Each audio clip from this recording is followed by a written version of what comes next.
ગીરમાં ઇકોઝોનનું આંદોલન હજુ પણ યથાવત છે। ગીરના તમામ તાલુકાઓમાં અને તમામ ગામડાઓમાં અમે પોતે રૂબરૂ જઈ લોકોને જાગૃત કરી અને ઇકોઝોન વિરુદ્ધમાં અવાજને બુલંદ કરવાનો પ્રયત્ન કર્યો છે। સાથે સાથે ઇકોઝોનની લડાઈને હજુ પણ વધારે મજબૂત બનાવવા માટે આગામી 28 ડિસેમ્બર અને શનિવારના બપોરે 1 કલાકે વિસાવદરના મોટી મોણપરી ગામ ખાતે સરદાર ચોકમાં એક વિશાળ જનસભાનું આયોજન કર્યું છે। આ વિશાળ જનસભામાં ઉપસ્થિત રહેવા માટે ગીરના તમામ 196 ગામના લોકોને અમે આમંત્રિત કરીએ છીએ કે આવો મોટી સંખ્યામાં પધારો અને મોટી સંખ્યામાં આંદોલનમાં ઉપસ્થિત થઈ અને ઇકોઝોન વિરુદ્ધમાં આપણા અવાજને આપણે બુલંદ બનાવીએ।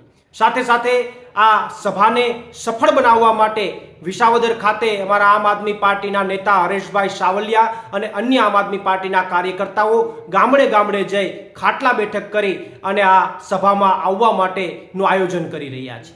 સાથે તાલાળાની અંદર જે ખાટલા બેઠકોના આયોજન થયા એમની અંદર પણ તમામ લોકોને મેં પોતે આ વિસાવદર ખાતેની સભામાં આવવા માટે આમંત્રિત કર્યા છે। ત્યારે અમને સંપૂર્ણ વિશ્વાસ છે કે ખૂબ મોટી સંખ્યામાં ખેડૂતો ઉપસ્થિત થશે અને ઇકોઝોન વિરુદ્ધનો જે અવાજ છે એ હજુ પણ વધારે મજબૂત બનશે। આભાર। પ્રવીણ રામ, પ્રદેશ ફ્રન્ટલ અધ્યક્ષ, આમ આદમી પાર્ટી।